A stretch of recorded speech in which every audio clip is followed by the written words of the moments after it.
Lecture record कर लेता हूँ, बाद में वो सुन लेगा। तो चलें जी, हम यहाँ से शुरू करते हैं जी। हमारा कल हमने स्टार्ट किया था जी कि जो क्लासिफिकेशन है इसकी, जो एक सेकंड इसको मैं ये म्यूट कर दूं बच्चों को।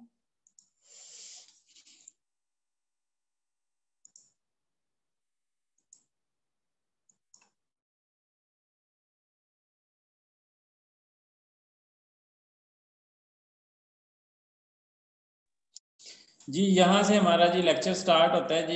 ये कल हमने स्टार्ट किया था, यहाँ तक पढ़ा था कि जी क्लासिफिकेशन जो है, प्रोटोजोआ की क्लासिफिकेशन जो है, तो इसको हमने 7 जो फाइलम्स के अंदर डिवाइड करते हैं। इनमें से ये जो फाइलम 1 है इसको आगे सब फाइलम में और सुपर क्लास में भी डिवाइड करते हैं, क्योंकि ये बहुत बड़ा जो ग्रुप है। यहाँ पे आप देख रहे हैं कि 18,000 स्पीशीज के अंदर पाई जाती हैं। तो इसके अंदर ये जो 18,000 स्पीशीज हैं, इसलिए जो है इसको आगे कुछ सारे सब फाइलम में भी डिवाइड किया गया। इसमें से सबसे पहले जो सब फाइलम है मैस्टिगोफोरा, और उसमें से जो पहले जो है फ्लैजिलेट्स प्रोटोजोआ आते हैं, और उसमें आगे जो हम क्लास फाइटोमेस्टिगोफोरा को हम डिस्कस करेंगे। इसके अंदर जी डाइनोफ्लैजिलेट्स जो इसके अंदर जो पाए जाते हैं हम डाइनोफ्लैजिलेट्स कहते हैं। और उनके अंदर दो तरह के जो क्या कह लें कि फ्लैजेला जो होते हैं जिसके साथ वो मूवमेंट करते हैं, वो दो तरह के फ्लैजेला होते हैं। उनमें से एक फ्लैजेला की मदद से वो मूवमेंट करते हैं, जो ये जो है 2-3 तरह के इसमें ऑर्गेनिज्म आते हैं। यूगुलिना आता है, वॉलवॉक्स आता है, क्लेमाइडोमोनास आता है। ये जो पैरामीशियम लिखा है ये गलत लिखा हुआ है, ये इसके अंदर नहीं आता, ये आगे चल के एक और क्लास है वहां पे आता है। तो इसके अंदर दो तरह के फ्लैजेला होते हैं। मैंने कहा कि एक फ्लैजेला इसके राउंड, इसके बॉडी के राउंड अबाउट जो है वो लिपटा होता है, जबकि दूसरे से वो ट्रेलिंग फ्लैजेलम है। फ्लैजेलम मतलब जो है उससे, ट्रेलिंग का मतलब है कि उससे वो ये अपनी बॉडी को मूवमेंट करता है। दूसरा ये इनके ये ऑटोट्रॉफ है, ये अपना खुराक खुद बनाते हैं, और इनके अंदर क्लोरोप्लास्ट होता है, और क्लोरोप्लास्ट के अंदर जो पिगमेंट्स पाए जाते हैं इसके अंदर ज़ैंथोफिल पाए जाते हैं। ज़ैंथोफिल टाइप्स का गया है। इसके अलावा जो है ये टॉक्सिन प्रोड्यूस करता है, जो कि रेड टाइड्स के अंदर, तो जब जिस पानी के अंदर ये ग्रो कर जाए, फ्लैजिलेट्स ये प्रोटोजोआ ग्रो कर जाए, वहाँ जो पानी जो है वो सुर्ख कलर में हो जाता है। तो ये इस तरह का एक अजाब आया था हजरत मूसा अलैहिस्सलाम की कौम के ऊपर, फिरौन के ऊपर। जब फिरौन ने तो 6-7 किस्म के अजाब आए थे, आपने हिस्ट्री शायद सुनी हो या कुरान में पढ़ा हो। तो वो जो है उनमें से एक अजाब ये आया था कि उनके जो पानी थे, उन पानी के अंदर क्या हुआ था कि ये जो प्रोटोजोआ है ये ग्रो कर गए थे, जिसकी वजह से वो उनका सारा पानी सुर्ख हो गया। ऐसे लग रहा था जैसे उसके अंदर ब्लड होता है, वो सुर्ख हो गया। और फिर उन्होंने हजरत मूसा अलैहिस्सलाम से जाकर मिन्नत समाजत की कि काइंडली आप अल्लाह ताला से दुआ करें कि ये अजाब हमसे टल जाए। तो उसको हम कहते हैं ब्लूम, कि वो रेड टाइड्स बन जाती हैं, कि जो पानी आता है वो ऐसे लगता है जैसे उसमें ब्लड शामिल है। तो इस तरीके से आता है, और वो फाउल स्मेलिंग होता है, उसमें से बदबू आ रही होती है, और वो सारी मछलियां वगैरह अगर उसके अंदर हों तो वो मर जाते हैं। इसी से नाम जो है, जो एक सी है दुनिया के अंदर, एक समंदर है जिसको नाम रेड सी दिया गया है, रेड सी उसको कहते हैं। तो रेड सी एक्चुअली उसके अंदर जो है ये प्रोटोजोआ, ये फ्लैजिलेट प्रोटोजोआ जो है ये काफी ग्रो करते हैं, इसी वजह से उसका नाम जो है रेड सी है।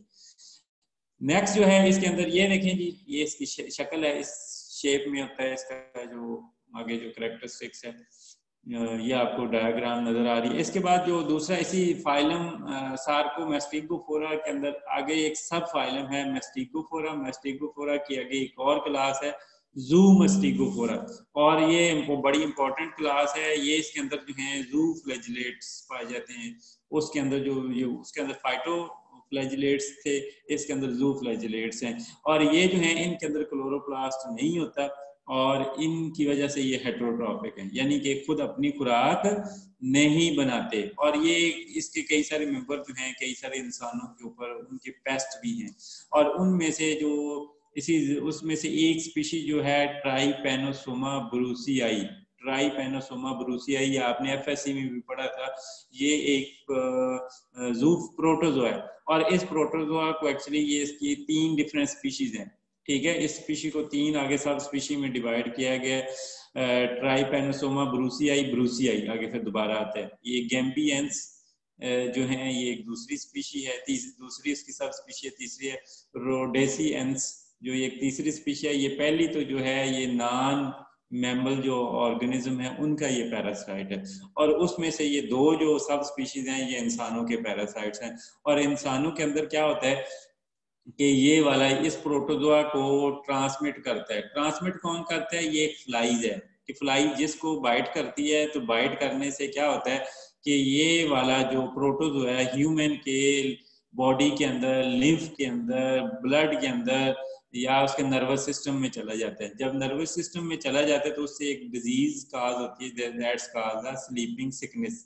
स्लीपिंग सिकनेस क्या होता है कि इसका जो बंदे का दिमाग भी सही तरह काम नहीं करता और जो है बंदा जो है दिन के वक्त भी अक्सर जो है नींद की हालत में ही रहता है। तो ये एक बीमारी जो है ये अफ्रीकन कंट्रीज के अंदर ये काफी कॉमन बीमारी है और that's caused by the CC fly. CC fly जो है और इसका जो इंटरमीडिएट होस्ट है तो और इसका वेक्टर भी है इन तीनों स्पीशीज का, तो ज्यादातर ये इसी वेक्टर की वजह से ये फैलती है। और ये ज्यादातर मैंने कहा इधर हमारे पाकिस्तान में तो मसला नहीं है, मगर ये अफ्रीकन कंट्री जो है वहाँ पे कीनिया, नामीबिया, सूडान, वहाँ पे ये काफी इसका मसला इशू है क्योंकि वहाँ ये काफी मक्खी पाई जाती है। तो और ये इसका होस्ट है, तो इस लिहाज से ये इसकी इकोनॉमिक्स इंपॉर्टेंस आप कह लें कि इसका नुकसान ये है। तो ये देखें जी, ये एक फ्लाइज है, फ्लाइज यहाँ पे बाइट करती है और बाइट करने के साथ क्या है कि ये जो पैथोजन है प्रोटोजोआ है हमारे ब्लड के अंदर, हमारे हीमोलिम्फ के अंदर और बाज़ औक़ात हमारे नर्वस सिस्टम में चला जाता है इसी ब्लड के थ्रू, और वहाँ पे ये ग्रो करता है। और ग्रो करने के साथ साथ फिर होता है कि ये आगे स्लीपिंग सिकनेस भी कर सकता है, हमारे लिम्फ को भी डैमेज कर, हमारे नर्वस सिस्टम को भी डैमेज कर सकता है। इसकी डिटेल अगर आपने आगे लाइफ साइकिल पढ़ना है वो सारा कुछ वो बुक्स में एक्सप्लेन किया हुआ है जो आपके पास बुक मौजूद है। इसके अलावा जो है ये उसका स्ट्रक्चर है, ये जो ट्राइपेनोसोमा का जो प्रोटोजोआ है एक्चुअली उसका।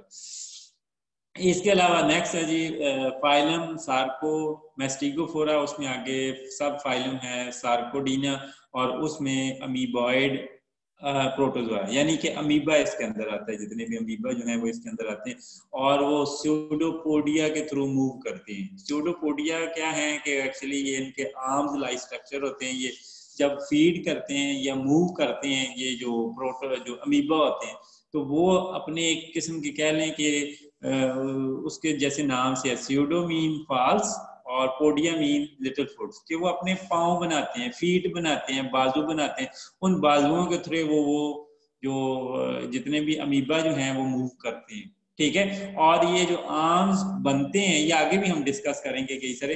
तो ये 4 तरह के आर्म, मुख्तलिफ तरह के अमीबा के अंदर 4 तरह के आर्म्स बनते हैं। कितने का किस्म के? 4 तरह के। उनमें से सबसे पहले lobopodia mean little foots, filopodia mean thread like, reticulopodia mean net like, axopodia. ये मैं आपको एक एक करके एक्सप्लेन करता हूँ। तो सबसे पहले उसमें जो किस्म आती है लोफोपोडिया, तो लोफोपोडिया ये सबसे पहले, क्योंकि ये आगे सारे अमीबा के अंदर ये जो आर्म्स और ये जो फुट नुमा स्ट्रक्चर पाए जाते हैं, तो ये क्या होता है कि ये ब्रॉड सेल प्रोसेस होते हैं, यानी कि इसके अंदर एक्टोप्लाज्म भी शामिल होता है और ये लोकोमोशन और फूड को इनगल्फ करने के लिए यूज होते हैं। जैसे कि ये वाला देखिए, ये आपको शायद शक्ल में डायग्राम में नजर आ रहा हो, ये देखें जी आपको ये, तो ये जो फुट बनते हैं ना इसके, इसको हम लोफोपोडिया कहते हैं। तो ये फुट आपस में जब खुराक को इनगल्फ करना हो तो इनगल्फ करने के लिए ये दो आपस में यहाँ से मिल जाते हैं, यहाँ से मिल जाते हैं तो वो फूड को इनगल्फ कर लेते हैं। इसी तरीके से ये मूव भी करते हैं, एक फुट आगे चला जाता है, फिर दूसरा पीछे रह जाता है, फिर दूसरा आगे चला जाता है, इस तरीके से ये मूव भी करते हैं। तो इसके अलावा दूसरे हैं फिलोपोडिया। फिलोपोडिया के अंदर सिर्फ एक्टोप्लाज्म होता है, इसके अंदर जो एंडोप्लाज्म नहीं होता। They provide a constant two-way streaming movement that deliver a food in a conveyor belt like pattern। conveyor belt होता है कि जो आपने फैक्ट्री के अंदर, फूड फैक्ट्री के अंदर, जैसा कि आपने वो टीवी के ऊपर देखा हो कि वो फूड एक बेल्ट के ऊपर आ रहा होता है, चाहे या फ्रूट्स हो या वेजिटेबल हो या कोई भी चीज बन रही हो बड़ी बड़ी फैक्ट्रियों के अंदर, तो वो कन्वेयर बेल्ट होते हैं। उस पैटर्न से मूव जो है इसके अंदर होता है। ये इसकी मैं डायग्राम दिखा दूं कि ये जी है। दूसरा जो है ये देखें, ये फिलोपोडियम है, ये थ्रेड लाइक जो हैं बिल्कुल, और जैसे जैसे ये मूव करते हैं, ये जब पानी के अंदर होता है मूव करते हैं, तो ये फिर फूड आगे से आगे वो जाई जाता है। जिस तरह इस तरीके से जो मूव करता है फूड आगे की तरफ, जो है जस्ट लाइक अ कन्वेयर बेल्ट, उसका जिसने एग्जांपल। तीसरी है रेटिक्यूलोपोडिया। ये जो है फिलोपोडिया, ये भी उसी फिलोपोडिया की तरह के ही होते हैं, सिवाय इनमें से इनकी ब्रांचेस बनती हैं और फिर ब्रांचेस आपस में ब्रांचेस बनती हैं, फिर वो ब्रांचेस आगे से जाके फिर जुड़ जाती हैं, जस्ट लाइक अ नेट, एक जाल नहीं होता उस तरह की सेल की एक्सटेंशन बनाती हैं। ये देखें जी, ये देखें यहाँ से एक्सटेंशन निकलती हैं, इसकी ये भी एक्सटेंशन निकल गई, फिर ये आपस में मिल गई, फिर एक्सटेंशन बन गई, तो जस्ट लाइक नेट लाइक ये होती हैं। ये साइकिल सी के अंदर है। इसके बाद है ये चौथा axopodia. They are thin filamentous, filament like होते हैं कि ये इनके डिफरेंट बाजूनुमा बने होते हैं, supported by a central x of microtubule, जिनके सेंटर के अंदर माइक्रोट्यूब्यूल जो उसका सेंटर बनाता है, सेंट्रल एक्सेस बनाता है, जिसके में से ये फूड क्या होते हैं कि ये सारे बाजू जो हैं, the cytoplasm covering the central access is adhesive and movable, कि ये मूव करता रहता है। वो जो माइक्रोट्यूब्यूल का इसका सेंटर बनना है ना, वो मूव करता है। Food caught on the axopodia can be deliver to the central cytoplasm of the amoeba. क्या होता है कि यहाँ से ये डिफरेंट जो उसके बाजू हैं, जो तो ये बाजू क्या है, इसके फूड इकट्ठे करते हैं और फूड को इकट्ठे करने के बाद, फूड को कैप्चर करने के बाद इस सेंटर की तरफ भेज देते हैं। इस सेंटर की तरफ जो है ये जो सारे इसके बाजू हैं, तो इस तरह के ये चार होते हैं। ये डिफरेंट अमीबा में ये डिफरेंट पैटर्न के ये जो सोडोपोडिया होते हैं, इन्हीं के थ्रू ये मूव भी करता है, मूव भी इन्हीं के थ्रू ये करता है। तो उनमें से आगे नेक्स्ट क्लास आती है रिजोपोडिया, रिजोपोडा ये सब फाइलम सार्कोडीना। उसकी आगे फिर सुपर क्लास है रिजोपोडा, फिर उसमें से आगे सब क्लास है लोबोसी। लोबोसी जो है ये जो आगे उसके सब क्लास है, उसके करेक्टरिस्टिक्स ये हिसाब ने नीचे बयान किए गए। तो ये ज्यादातर ये मोस्ट कह लें कि फेमिलियर टाइप्स हैं, जो कि सुपर क्लास रिजोफोरा से ये बिलोंग करती हैं। और उसके अंदर फिर आगे जो क्लास आती है लोबोसी और जीनस अमीबा। तो ये जीनस अमीबा ये आप पहले भी कई सारी किताबों में पढ़ते आए हैं। अमीबा जो है नेक्ड होते हैं, दो तरह के होते हैं, ये आगे हम दूसरी क्लास को हम बाद में डिस्कस करते हैं। ये पहली जो क्लास है वो उसके अंदर जो है अमीबा जो है नेक्ड होते हैं, यानी कि इनके इर्द गिर्द कोई टेस्ट या शेल मीन के कवर कोई नहीं होता है। अमीबा के इर्द गिर्द इस क्लास के अंदर जो है, स्पेशली इस जीनस के अंदर कह लें कि इसके इर्द गिर्द कोई कवर, कोई गुलाफ, कोई ऐसी कवरिंग कोई चीज नहीं होती। दूसरा ये है कि ये शैलो वाटर में पाए जाते हैं। जो फ्रेश वाटर के अंदर जो मीठा पानी होता है, उसमें ये जो बॉटम पे पड़ी हुई चीजें होती है ना, सबस्ट्रेट पड़ी होते हैं, पत्थर पड़े होते हैं, लकड़ियां पड़ी हुई, कोई भी चाहे उसके साथ ये जो वहां पे ये पाए जाते हैं। वहां पे ये मीठे पानी में, पॉन्ड्स में, लेक्स में, स्लो मूविंग स्ट्रीम जो झीलें वगैरह होती हैं उनके अंदर, तो ये वहां पे पाए जाते हैं। और ये ज्यादातर पार्टिकल फीडर है। पार्टिकल फीडर मीन के जो उसकी तरफ, जो शैलो वाटर की तरफ जो पानी मूव करता है, तो वो मूव करने के साथ जो भी कोई फूड पार्टिकल इनके काबू आते हैं वो उसको खा जाते हैं। उनमें से कुछ कहता है कि पैथोजेनिक है। पैथोजेनिक का मतलब क्या है कि वो दूसरे प्रोटिस्टा के ऊपर या बैक्टीरिया के ऊपर फीड करते हैं। इसके अलावा ये फूड कैसे खाते हैं, ये फूड फैगोसाइटोसिस है। फैगोसाइटोसिस का मतलब क्या है कि उसको पकड़ते हैं, पकड़ के उसको वो साइडों से, ये आपने स्यूडोपोडिया जो आपने देखे, स्यूडोपोडिया से के थ्रू उसको एनगल्फ कर लेते हैं। जैसे हमने पहले भी एंडोफैगोसाइटोसिस वो पीछे भी पढ़ चुके हैं। फैगोसाइटोसिस का मतलब होता है कि पार्टिकल को पकड़ते हैं और इनगल्फ कर लेते हैं। इनगल्फ करने का कैसे करते हैं, मैंने कहा कि वो जो इसके बाजू होते हैं ना स्यूडोपोडिया, उनको आपस में बाहर की तरफ, पार्टिकल के से बाहर की तरफ आपस में जोड़ लेते हैं। जब जोड़ लेते हैं वो, तो डेफिनेटली जो है वो फूड उसके सेल के अंदर चला जाता है। और इनके अंदर मैंने कहा शेल भी कोई नहीं है, ठीक है। तो इस तरीके से ये करते हैं। फिर आगे जो मैंने कहा कि लाइसोसोम्स और ऐसे दूसरे मॉलिक्यूल होते हैं जिनमें एंजाइम होते हैं, उसको उस फूड पार्टिकल के साथ मिक्स कर देते हैं। जब मिक्स कर देते हैं तो वो एंजाइम इस जो फूड होता है उसको डाइजेस्ट कर देते हैं और अल्टीमेटली जो वो फूड मूव कर जाते हैं। अच्छा, दूसरे इनके अंदर सिर्फ एसेक्सुअल रिप्रोडक्शन पाई जाती है, और वो एक सेक्सुअल रिप्रोडक्शन सिर्फ बाइनरी फिशन के थ्रू होती है। बाइनरी फिशन मीन के जो है वो एक पार्ट, एक सेल से आगे दो सेल बन जाते हैं, उसमें साथ न्यूक्लियाई भी डिवाइड हो जाते हैं, वो वाला काम होता है। बाकी इसमें कोई माइटोसिस, मियोसिस जैसा कोई काम, सेक्सुअल रिप्रोडक्शन इनके अंदर होती ही नहीं है सिरे से। दूसरी इसी की दूसरी टाइप जो है, जो शेल्ड है, ये तो थे नॉन शेल्ड। जो दूसरे हैं वो हैं शेल्ड टाइप, जो राइजोपोडियन है, वो उनके अंदर शेल होता है, यानी कि उनके इर्द गिर्द एक कवर होगा और वो कवर के किसी न किसी केमिकल का बना होगा। ज्यादातर जो कवर कहते हैं कि वो बने होते हैं कैल्शियम कार्बोनेट के, उसको हम कैलकेरियस कहते हैं, या प्रोटीन के बने होते हैं उसको हम प्रोटोनेशियस कहते हैं, या सिलिका से बने होते हैं सिलिशियस कहते हैं, पॉलीसेकेराइड से बने तो उसे काइटनस कहते हैं। और ये कई सारा जो है डेब्रिस से भी, जो गंद बला होता है उस पानी के अंदर, जो डेब्रिस वगैरह कूड़ा करकट होते हैं उससे भी मिलके बने होते हैं। तो ये इनके अंदर शेल जो होते हैं ये कुछ सिर्फ कह लें कि ये अमीबा के अंदर होते हैं, सारों में नहीं होते, मोस्टली में ये नहीं होने वाली जो कंडीशन है वो पाई जाती है। इसके अलावा जो है ये देखें, ये इस तरह का अमीबा की शक्ल है या, ठीक है, और ये इस तरह से, और ये जो टेस्ट होता है एक्चुअली इस सेल के अगेंस्ट इसको प्रोटेक्ट करने के लिए, कवर करने के लिए साइटोप्लाज्म के इर्द गिर्द होता है, और वो साइटोप्लाज्म को एक्चुअली प्रोटेक्ट करता है, और वो उसको स्क्रीट कौन करता है, साइटोप्लाज्म ही स्क्रीट करता है। तो ये फैगोसाइटोटिक है कि ये देखिए एक फूड पार्टिकल इन्होंने इनगल्फ किया हुआ है, और इनगल्फ जो है वो उसके सेल के अंदर ही रहते हैं और एक वैक्यूल की शक्ल में रहते हैं, और वैक्यूल में लाइजोसोम साथ में शामिल हो जाते हैं, और लाइजोसोम में एंजाइम होते हैं, आपको पता है कि उसके थ्रू वो डाइजेस्ट हो जाता है फूड जितना भी इसकी बॉडी के अंदर मौजूद होता है। इसके अलावा जो है ये आगे दो और किस्में हैं, ये अमीबा की किस्में हैं, ये जो इनमें आर्सिला है और दूसरा है डाइफ्लोजिया।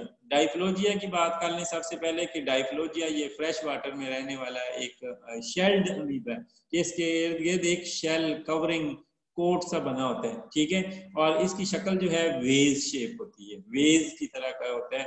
Is composed of mineral particle embedded in the secreted matrix. तो ये क्या होता है कि ये डिफरेंट मिनरल जो होते हैं पानी के अंदर, जो फ्रेश वाटर के अंदर, उन मिनरल से मिलके एक्चुअली ये बनता है। इसकी शक्ल कुछ इस तरह की होती है, ये देखें इस तरह का वेज, वेज कहते हैं एक जो गुलदान होता है उसकी शक्ल का ये होता है। तो ये जो है इसकी जो लोअर साइड होती है, लोअर साइड से ये बाहर निकलता है, और ये इसके इस तरह जो लोफोपोडिया बनते हैं, वो जो मैंने कहा कि जो बाजू बनते हैं, और वो बाजुओं से वो एक्चुअली फूड को कैप्चर करता है, पकड़ता है, इनगल्फ कर लेता है। तो ये शेल एक बना हुआ है जिससे डिफरेंट मिनरल केमिकल जो वाटर के अंदर होते हैं उनसे, इसको कहते हैं डाइफ्लोजिया। इसके अलावा दूसरा एक और किस्म का अमीबे की किस्म है, वो है आर्सिला। आर्सिला भी फ्रेश वाटर के अंदर रहने वाला और शेल्ड अमीबा है, यानी कि इसके इर्द गिर्द भी एक शेल पाया जाता है, मगर इसका शेल का जो कलर होता है वो एक तो ब्राउन कलर में होता है और प्रोटोनेशियस होता है, प्रोटीन से मिलके बना होता है, जो कि एक साइड से फ्लैट होगा और दूसरी साइड से जो डूम्ड होता है, डूम मीन एक गुंबद नुमा स्ट्रक्चर बनता है। और स्यूडोपोडिया जो है वो कहता है कि जो फ्लैट सरफेस होती है उस तरफ से बाहर निकलते हैं और वह फूड कैप्चर करते हैं और फिर वो स्यूडोपोडिया अंदर चले जाती है, ठीक है। तो इस तरीके से ये पाया जाता है, इसकी शक्ल ये है आर्सिला, कि ये देखें इस तरफ से ये डूम्ड शेप है, इस तरफ से ये फ्लैट है। तो इसने कहा जिस तरफ से ये फ्लैट होता है उस तरफ से जो है इसके वो जो स्यूडोपोडिया वो बाहर निकलते हैं और फूड कैप्चर करते हैं, ठीक है। ये शेल्ड अमीबा, इसको कहते हैं शेल्ड अमीबा, और ये कहाँ पाया जाता है, फ्रेश वाटर के अंदर इसके एक शेल पाया जाता है, ये पहले हम बात कर चुके हैं। और ये फ्लैट सरफेस है इसकी, और ये ऊपर वाली जो सरफेस है that's called the doomed surface, जो गुंबदनुमा स्ट्रक्चर जो है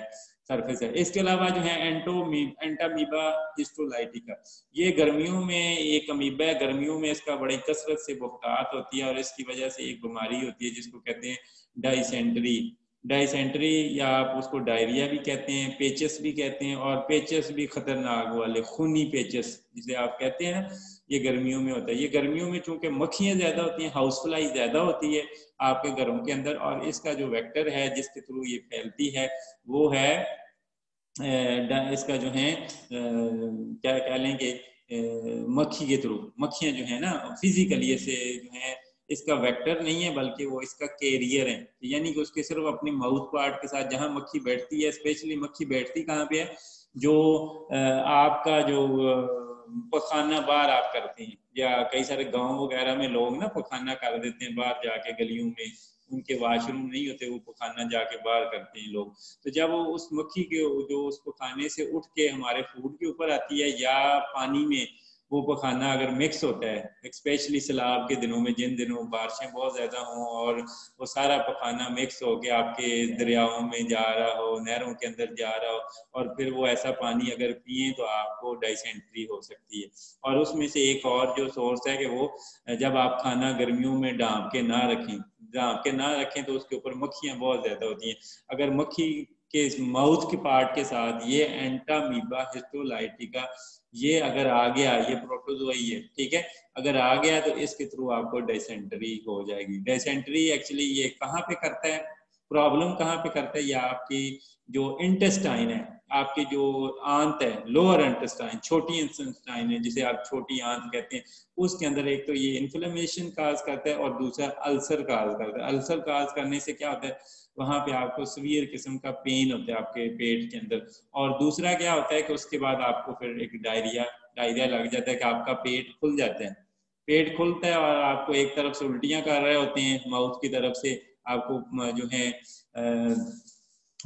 उल्टियां कर रहे होते हैं, और दूसरा आपके पखाने से आपको पतला जो है पानी की तरह का पखाना बार बार हर 10 मिनट बाद आ रहे होते हैं। और इसकी वजह से गर्मियों में जो है बहुत ज़्यादा जो है कह लें कि बाज़ का जो है स्पेशली जो डेथ रेट भी हो जाती है, लोग मर भी सकते हैं अगर सीवियर किस्म का हो जाए। स्पेशली ये बच्चों में डायरिया जो होता है वो बड़ा खतरनाक होता है, जो छोटे बच्चे होते हैं। इसलिए कहते हैं कि आप घर में हमेशा गर्मियों में ORS रखें, कि जैसे ही पानी की कमी हो, आपको डायरिया हो, तो ORS पानी में मिला मिला के पिए।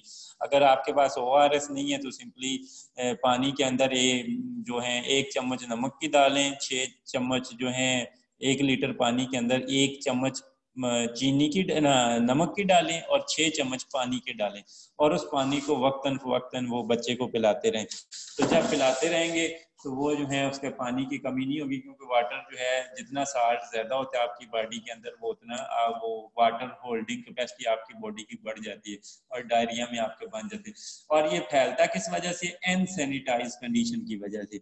अनसैनिटाइज कंडीशन के मतलब जो है कि जो आपके लोगों का पखाना है, जानवरों का पखाना है, कि वो अगर पखाना जो है वो पानी में मिक्स हो जाता है सैलाब की वजह से या बहुत ज़्यादा बारिश की वजह से, तो फिर वो गंदा पानी अगर आपके गांव में जैसे वो तालाब बने होते हैं, तालाबों में आता है, वहां से लोग पंप आउट करके अपने घरों में लेके जाते हैं। इसलिए गर्मियों में कहते हैं कि जी पानी उबाल के पीना चाहिए, स्पेशली जिन दिनों बारिशें हों या जिन दिनों सैलाब की कंडीशन हो, तो पानी को उबाल के पीना चाहिए। क्यों, उसके अंदर ये वाला एंटामीबा हिस्टोलाइटिका ये प्रॉब्लम होता है, ये आपके इंटेस्टाइन की वॉल के अंदर जो है वहां पे जुड़ जाता है। उनके फोल्ड जो उसके बने होते हैं ना, वो जो वाट्स से उसके अंदर आते हैं जिसको हम फोल्ड कहते हैं, उसके अंदर ये स्टार्च और म्यूकाइड स्क्रीशन करते हैं, जिसकी वजह से बंदे को ये प्रॉब्लम जो होता है ये जो है ये गर्मियों में ज्यादातर, और ये सिस्ट के अंदर छुपा रहता है, मगर जैसे ही आपकी आंतों के अंदर चला जाता है तो फिर वहां से उस सिस्ट से वो कवरिंग से बाहर निकल के वो जो होस्ट की इंटेस्टाइन वॉल है उसके अंदर छुप जाते हैं। और इसको फैलाती कौन है, एक तो ये मैंने कहा कि पानी में मिक्स होकर आप गंदा पानी पिए गर्मियों में, तो वो मसला होता है। दूसरा ये इसको मक्खियां फैलाती हैं, इसकी मैं आपके साथ एक वीडियो शेयर करूंगा वो जो है। तो ये जो इंसेक्ट, दूसरा जो है मक्खियों से खाने को बचा के रखें, गर्मियों में उबाल के चीज़ें हर चीज़ खाएं, कच्ची चीज़ या मक्खियां जिसके ऊपर बैठ रही हों वो ना खाएं। और जब आपका खाना जो है उसको हर वक्त कोशिश करें कि ढाँप के रखें, क्योंकि गर्मियों में मक्खियों की बुख्तात होती है और मक्खियों के साथ ये एक्चुअली फैलता है। और वो मक्खियाँ आपको पता है पहले गंदगी पे बैठती हैं, जहाँ पे गंदगी, जहाँ पे चीज़ें गल सड़ रही हैं, और स्पेशली जहाँ पे आपका पखाना अगर ओपन एयर पड़ा हुआ है। तो दूसरा इसलिए कि आप जो है पानी के खालों से, नहरों से दूर हट के पखाना करें, उसके करीब ना करें। अगर गांव में आपके अगर वाशरूम जैसी चीज नहीं है, तो ये इसका कोई स्ट्रक्चर है, बॉडी स्ट्रक्चर दिखाया गया है, ये इसकी तस्वीर है, ये इसके सिस्ट हैं, ये जो कवरिंग है इसके अंदर वो एक्चुअली रहता है। और जब मैंने कहा कि आपकी आंतों में चला जाता है, जब आपकी आंतों में पानी के अंदर होते हैं तो इस फॉर्म में होता है, मगर जब पानी से निकल के आपकी आंतों में आ जाता है तो फिर ये इस सिस्ट से, ये कवरिंग से बाहर निकल के, तो ये आपकी कह लें कि ये आपके जो इंटेस्टाइन के फोल्ड होते हैं, वो जो वाट से पड़ी होती हैं, आंत मुड़ी होती है ना, उसके अंदर जाके वो वहां पे रिजाइड कर जाते हैं। और ये मैंने कहा कि लगता कैसे, अनसैनिटाइज्ड जहाँ पे सफाई का प्रॉपर इंतजाम न रखा जाए, खाना खाते हुए, खाना बनाते हुए कच्ची सब्जियां मक्खियों बैठे वाली वो आप खा रहे हो, तो फिर डेफिनेटली उससे आपको ये प्रॉब्लम हो सकती है।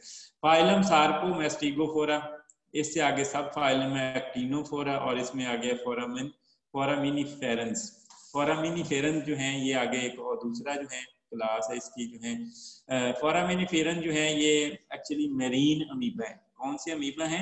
मेरीन अमीबा है। और ये फोरामिनीफेरा जो है इनके अंदर जो जो सोइडोपोडिया की किस्म होती है वो रेटिक्यूलोपोडिया होती है। ये जो आप पीछे मैं आपको दिखा चुका हूँ, आपने फिर वो जाके देख सकते हैं यहाँ पे ये वाली रेटिक्यूलोपोडिया, ये वाली रेटिक्यूलोपोडिया, ये जो तीसरी किस्म थी ये वाली जो ब्रांचेस बनती हैं इसको कहते हैं रेटिक्यूलोपोडिया। ये जो है इसके अंदर इस तरह की ये जो पाई जाती है। और जो है इसके अंदर जो है इसके अलावा ये स्क्रीट करता है, इसका जो साइटोप्लाज्म है वो एक टेस्ट कह लें कि एक शेल्स अपने इर्द गिर्द स्क्रीट करता है जो प्राइमरी तौर पे कैल्शियम कार्बोनेट से बनता है। तो फोरामिनीफेरी जो है ये ग्रो करते हैं और स्क्रीट करते हैं न्यू चैम्बर, मुख्तलिफ किस्म के चैम्बर, और वो चैम्बर बाज़ औक़ात तो स्ट्रेट होते हैं और बाज़ औक़ात एक स्पाइरल पैटर्न के अंदर होते हैं जो बड़ा प्यारा सा दिख रहा हो, उसकी एक स्पिटरी नजर आ रही होती है। वो मैंने कहा कि या तो स्ट्रेट फॉर्म में होंगे या स्पाइरल फॉर्म में। और वो एक्चुअली जो है जो मैनी जो इसके टेस्ट होते हैं वो इसके अंदर मैंने कहा कि बड़ी खूबसूरत दिलकश नजर आते हैं। जैसे ये मरमेड पेनी, ये एक किस्म का ये फोरामिनीफेरेंस है, ये ऑस्ट्रेलिया के अंदर पाया जाता है। मैंने कहा ये कई सारे जो हैं सेंटीमीटर होते हैं, ये आपस में कई सारे कह लें कि फोरामिनीफेरेंस जुड़ के तो एक कॉलोनी बनाते हैं छोटी सी। तो इसकी ये शक्ल ये देखें, तो ये जो एक स्ट्रक्चर नुमा ये आपको नजर आ रहा है ना, एक जो इसको कहते हैं, तो ये जो है एक चैम्बर होता है। तो इस तरह ये कई सारे चैम्बर या तो ऐसे सीधी लाइन में बनाता है स्ट्रेट लाइन में, तो या इस तरह एक चैम्बर बनाता है फिर उसके साथ ऐसे स्पाइरल पैटर्न में दूसरा चैम्बर बनाता है, फिर तीसरा बनाता है, फिर चौथा बनाता है, इस तरह डिफरेंट स्पाइरल बनाता है। तो ये या तो स्पाइरल फॉर्म में हो सकते हैं, किस तरह सर्कल की फॉर्म में ना वो घूमता जा रहा है, या जो है वो सीधे स्ट्रेट लाइन जो है ये होती है। तो ये फोरामिनीफेरन की इंपॉर्टेंस क्या है? तो ये मैंने कहा कि ये कैम्ब्रियन जो पीरियड है 500 से 600 मिलियन ईयर्स अगो का जो पीरियड है, वहां पे सबसे ज्यादा फॉसिल रिकॉर्ड इसी के मिलते हैं फोरामिनीफेरे के, जो जिससे वो जो लोग अंदाजा लगाते हैं कि ये सबसे पहले ये जो है दुनिया के ऊपर इवॉल्व हुआ सारे ऑर्गेनिज्म से पहले। और ये जो है मेरीन जो सेडिमेंट होते हैं नीचे, आपको जो सैंड या वो आपको मेरीन जो समंदर में नीचे वो सैंड सी नजर आ रही होती है, वो एक्चुअली यही इसके शेल्स और इसके सारे कंपोनेंट ही होती हैं। और ये जो है इसके टेस्ट जो है ये जैसे ये मर जाता है तो फिर इसके बाद ये जो है ये नीचे समंदर की तह में इकट्ठे होना शुरू हो जाते हैं, और उसके नतीजे में लाइमस्टोन और चाक डिपॉजिट बनते हैं समंदरों में। और इसी से जो है कह लें कि आगे जो है जैसे इसने एग्जांपल दिया white cliff of Dover in England is an example of foraminifera chalk deposit, कि ये इंग्लैंड के अंदर एक बड़ा डिपॉजिट है इंग्लैंड के साथ समंदर में ना, उसको व्हाइट क्लिफ ऑफ डोवर कहते हैं, ये इंग्लैंड के साथ है। तो ये जो है ये चाक के और लाइमस्टोन के बड़े जो कह लें कि ढेर बनाते हैं, यानी कि ये ग्रो करते रहते हैं ये इस तरह के फोरामिनीफेरा ये जो पैटर्न बनाते हैं और अल्टीमेटली डेड हो जाते हैं, और डेड होने के बाद ये समंदर की तह में इकट्ठे हो जाते हैं। तो ये जो कोई भी जो ऑयल सर्चर होते हैं, जो ऑयल जियोलॉजिस्ट होते हैं, जो तेल तलाश करते हैं, तो वो जो कि इस बात का अंदाजा समंदर में लगाना कि समंदर में तेल है या नहीं है, वो इसके जो है फॉसल फॉरम्स को देख के, उसके जो स्ट्रक्चर होता है ना, उसका जो ऊपर शेल होता है उसको फॉरम कहते हैं, ठीक है। तो उसके फॉसिलाइज्ड फॉर्म को देख के कि कितनी तादाद में है, कितनी अमाउंट में है, कितनी गहराई तक है, उसको देख के अंदाजा लगाते हैं कि यहाँ पे ऑयल हमें मिलेगा या नहीं मिलेगा। क्योंकि ये जो ऊपर है ना ग्रीनलैंड और यूरोप के दरमियान जो ऊपर जो डेनमार्क और ऊपर ये जो जिसको हम कहते हैं नॉर्थ पोल, नॉर्थ पोल के ऊपर पहले लोगों को नहीं पता था, अब मगर पता चल रहा है कि वहां पे जहाँ पे बर्फ जमी उस बर्फ के नीचे जो है ऑयल के बड़े रिजर्व्स हैं, ऑयल के बड़े सारे सोर्सेज हैं जहां से ऑयल निकाला जा सकता है। तो ये जो है साइंटिस्ट किससे अंदाजा लगाते हैं? इसके जो फॉसिलाइज्ड फॉर्म है, जो इसकी डेड स्ट्रक्चर मार के नीचे गिरे होते हैं, और वो तय में ढेरों के ढेर लगा देते हैं, पूरे डिपॉजिट बना देते हैं। उनकी खुदाई करने से उनको आइडिया होता है कि यहाँ पे कितना तेल मिलेगा, और क्योंकि उससे आगे फिर वो प्रोसेस होके वो उससे तेल बनता है under deep layer after millions of years. जो है ये एक दिन में तेल नहीं बन जाता, वो मिलियंस ऑफ ईयर के बाद।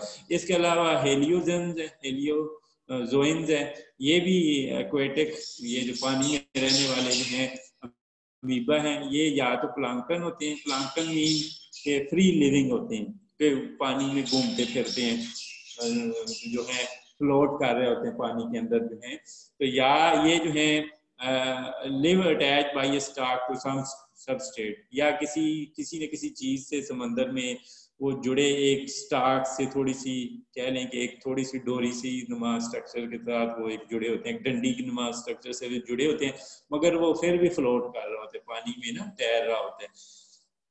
तो ये प्लांक्टन जो है ये दो तरह के होते हैं, या फाइटोप्लांक्टन होते हैं। फाइटोप्लांक्टन मीन ये अपनी खुराक बनाते हैं, ये जू प्लांक्टन है ये अपनी खुराक वगैरह नहीं बनाते। तो ज़ोलियन ये नेक्ड भी हो सकते हैं और इनक्लोज। नेक्ड का मतलब यह है कि इनके इर्द गिर्द कोई शेल, कोई टेस्ट, कोई ऐसा स्ट्रक्चर नहीं होगा, और इनक्लोज का मतलब क्या है कि उनके इर्द गिर्द एक टेस्ट होगा, एक छोटा सा शेल होगा, ठीक है। और वो शेल में से फिर क्या करते हैं कि वो शेल में से जो ओपनिंग निकलती है ना, उसमें से वो अपने एक्सोपोडिया जो आपने पढ़ा है कि स्यूडोपोडिया की एक किस्म है, वो जो उसके फाल्स फीट है वो बाहर निकालता है और अपने फूड वगैरह कलेक्ट करते हैं। तो इसके अलावा ये इसकी शक्ल इस तरीके से होती है, ये आपने देखे तो ये एक्सोपोडिया भी एक्चुअली इसी किस्म का होता है, इसके जो फीड्स बनते हैं ना वो इस तरह स्पाइरल वे में होते हैं। इसके अलावा जो है रेडियोलेरियंस है, रेडियोलेरियन ये भी फ्रेश वाटर के अंदर भी पाए जाते हैं और ये मरीन वाटर के अंदर भी पाए जाते हैं। ये प्लांक्टन होते हैं। प्लांक्टन मीन्स ये प्लांट्स की जिनके अंदर क्लोरोफिल भी पाया जाता है और ये थोड़ी खुराक भी अपनी बनाते हैं। तो ये रिलेटिवली उसके मुकाबले में ये जो पिछले हमने पढ़े हैं हेलियोजोइंस के मुकाबले में ये बड़े होते हैं, साइज में बड़े होते हैं, और बाज़ औक़ात आपस में ये मिल के इंडिविजुअल अमीबा आपस में मिल के कॉलोनी की शक्ल इख्तियार कर लेते हैं, और वो कॉलोनी कह लें कि कई सारे सेंटीमीटर पे मुश्तमिल होती है। तो इसके इर्द गिर्द भी एक टेस्ट या कवर या कवरिंग या एक शेल होता है जिसको, मगर वो शेल जो है वो सिलिका से बना होता है, ठीक है, सिलिका से बना होता है, इसे सिलिशियस टेस्ट कहते हैं।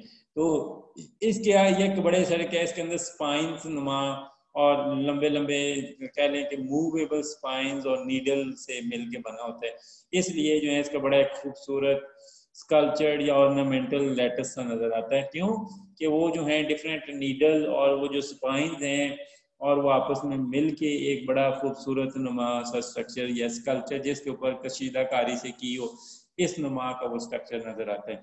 जैसे ये पिक्चर में आप देख सकते हैं, ये देखें ना कि हैं ये आपस में मिल के ना, कई सारे हैं तो आपस में मिल के तो एक बड़ा खूबसूरत सा स्ट्रक्चर बनाते हैं। और ये जो है रेडियोलेरियन, ये भी जब मर जाते हैं तो इनके जो शेल हैं या टेस्ट हैं वो वहाँ पे समंदर के ओशियन पे सेटल हो जाते हैं, वहाँ पे बैठ जाते हैं। और some of the old known fossil of eukaryotic organism of radiolarian के जो सबसे पुराने फॉसिल हमें मिलते हैं ना समंदर के इधर तह से, समंदर के ओशियन से, वो इन्हीं रेडियोलेरियंस के हैं, ठीक है। तो ये रेडियोलेरियंस हैं। और इसके बाद आ गया लेबिरिंथा, ये जो हैं इसको हम चलें नेक्स्ट टाइम पढ़ लेंगे। ये हमारा यहाँ तक एक जो है फाइलम कवर हुआ है, इसके बाद दूसरा फाइलम जो है इंशाल्लाह हम फिर नेक्स्ट टाइम पढ़ेंगे। तो यहाँ तक जो अगर किसी को कोई क्वेश्चन हो तो जल्दी से ये मैं